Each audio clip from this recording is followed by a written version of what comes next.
Good morning. Thank you for joining us for our capstone coffee conversation. Today we'll be talking about commodities, and namely precious metals or gold, how they can fit into a portfolio or not. Some of the things or the fallacies that we have seen in the past in working with clients and their decision to purchase gold or not. So we'll hit on some of those topics today. If you have questions as we're going through, as I'm talking, please just message the host and write your question in, type it in, and at the end, we'll have a little bit of time if there's any questions that we will answer those at the end. But thank you for being here. It's been a very difficult market. As we're seeing again today, stocks have had a challenging year this year. And so over the past we're in the 9th month now of this year, our calls in to buy things like Tesla and Google and Amazon have plummeted, and our calls about do we buy gold or silver have risen. And there is, I feel, I don't have any empirical data for this, but I feel there's an inverse relationship between the stock market and the amount of gold ads on TV. When the stock market goes down, it seems that I hear about gold constantly. And when the stock market's doing well, it kind of probably fades into black. So I think gold is a lot of times looked at a little bit as a scare tactic investment, and kind of preying on people who might be questioning their overall portfolio. It's funny how people will view, we've been doing this for over 20 years now. It's funny how people will view stocks in good times versus bad times. When the market's going well, people are very comfortable to sit back and say, well, I have ownership in Microsoft, Boeing, Johnson & Johnson. Those are companies that aren't going anywhere. They're doing really well, and I feel really comfortable about that, as they should. When the market's going down, they flip the conversation, and people say, well, I just hold these pieces of paper that aren't worth anything. I need to have something that I can touch and hold and smell and put in my safe. That's where real value is. And so managing those kind of the temperament of when the market's going up versus down, you will see, we see people, kind of verify or justify in their head the difference in, what happens to stocks when they're going up. They're very comfortable. When they're going down, it's like, oh, they're just pieces of paper, not worth anything. And we try to kind of back out and use the telescope rather than the microscope in times like this. And so just kind of food for thought there. Most people, when they're asking about gold or putting it into a portfolio or saying that they want to move into a gold position, most people think that they're putting their money into a safe place when they're trying to buy gold, right? People view it as a safe haven. It's kind of sold to you as a safe haven. But let's kind of debunk that really quickly. Gold by itself, along with crypto, is probably one of the most volatile assets that you can buy. And the reason being this: gold is a rock that sits there. Its only value is its scarcity. Its only value is the supply-demand relationship. So if there's more demand, then maybe gold prices go up. If there's less demand, gold prices go down. If there's more supply, gold prices go down. If there's less supply, they go up, right? Gold in itself makes nothing, earns nothing, becomes no more or less valuable over time. The only value is what somebody else is willing to pay you for it, much like Bitcoin, right? Or a cryptocurrency or a baseball card. They sit there, they're only worth what somebody else is willing to pay you for it. Over time, typically with inflation, that can go up, but it does not necessarily have to. Whereas a company are made to make money. If you hold stock in a company, even in bad times, companies are out making earnings, growing their company, growing revenue, et cetera. The stock price might go up and down, but the difference is that, holding a company over time, you're holding and you have ownership in the earnings of that company, much different than a gold rock that we're hoping that we can sell to somebody for more than we bought it to the last person, than we bought it from the person that we bought it from, right? So gold is a safe haven. We're kind of just dependent on more people wanting to buy it from us than there were when I bought it from somebody else. Let's look at the price history of gold. In 1980, I'm just going to give you some really round numbers, okay? So don't hold me to the penny here. But in 1980, gold was selling for about $800 an ounce. Okay, $800 an ounce in 1980. In the year 2000, gold was selling for about $300 an ounce. So you went for 20 years and gold went from 800 to 300. Okay. 2012, it went to 1,900 an ounce. So 800 down to 300 over 20 years. Then it to 1,900, kind of doubled from the 800, a little bit more than doubled from the initial over the next 12 years. Then in 2015, 3 years later, down to 1,100, cut in half, basically. 2020, 2,100, doubled again.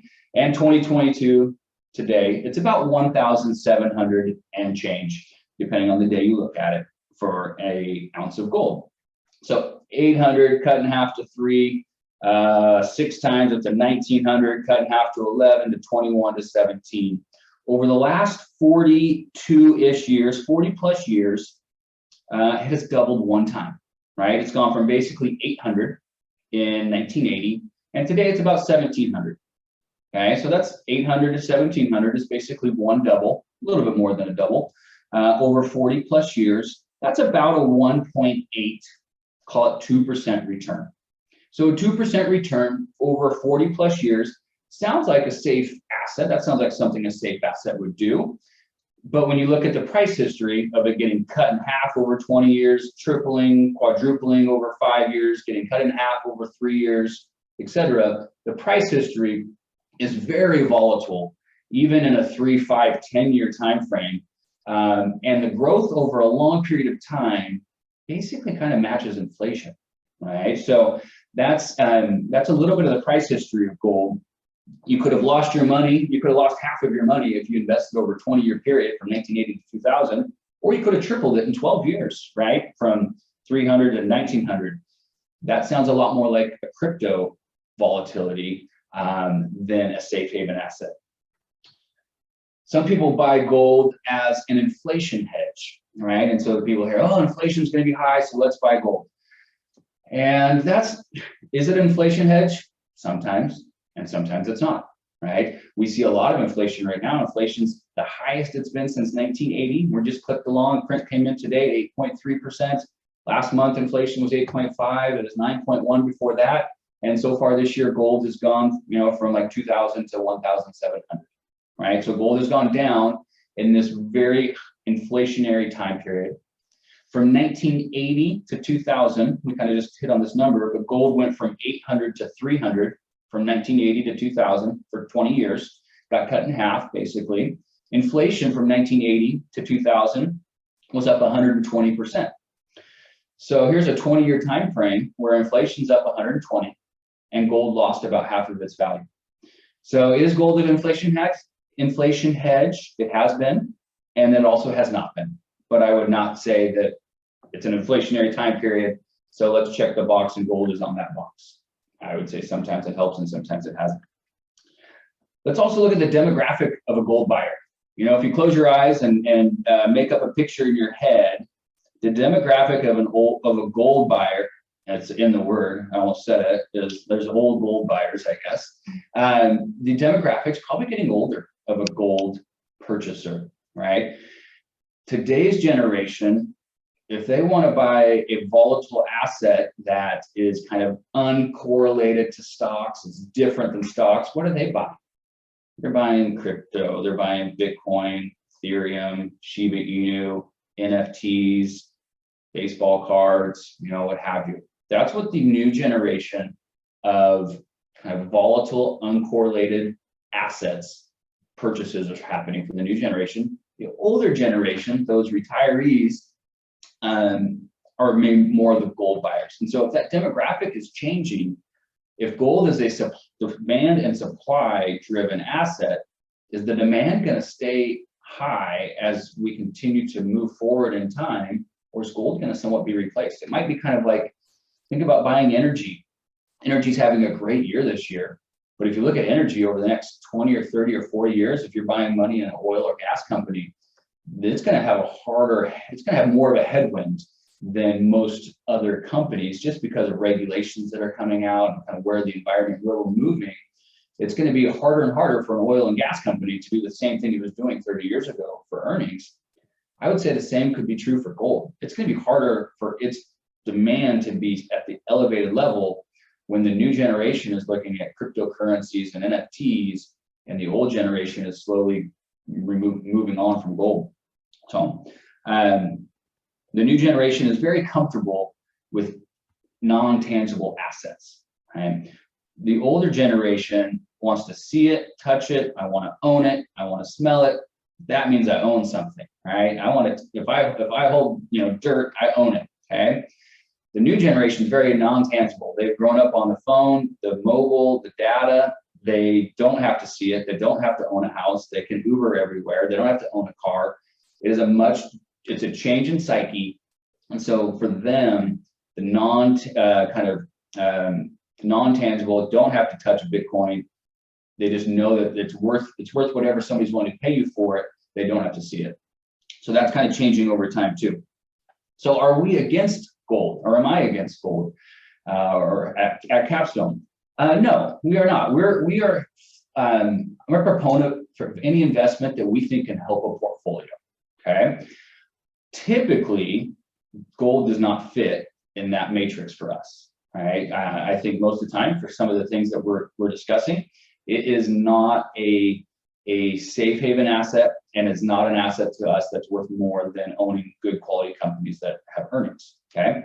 However, gold can be a diversifier, right? But it is a volatile diversifier. So in a difficult stock market time period, like we're in today, stocks are having a hard time. Stocks are volatile. They go up and down. Gold is also volatile, as we've discussed, but gold doesn't necessarily move at the same direction or in the same direction of stocks. So sometimes you can diversify your volatility with other volatility, replace some stocks with some types of commodities or gold, and you can reduce the risk of a portfolio because you're putting two volatile assets together that don't move in the same direction. So if you have one volatile asset going up and one going down, you kind of smooth out the ride. Okay, is the idea there. So sometimes we will look to add commodities into a portfolio when stock market is having a harder time to maybe tone down the volatility, but it is not because we're trying to move towards safe assets. It's because we're trying to put together non-correlated assets together in what is a difficult stock environment.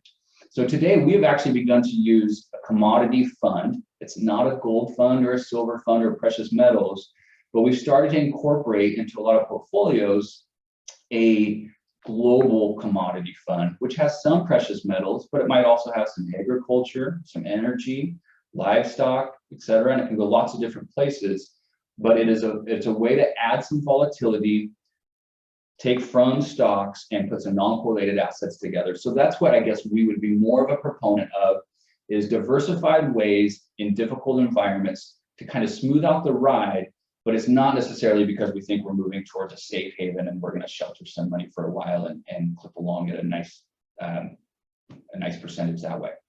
So that's how we would use it. Most of the time, though, in environments, we would definitely lean in for volatility purposes. We would lean towards owning companies and owning their earnings over time. That is about all of my prepared remarks. Is there any questions that you have coming in? And happy to take those.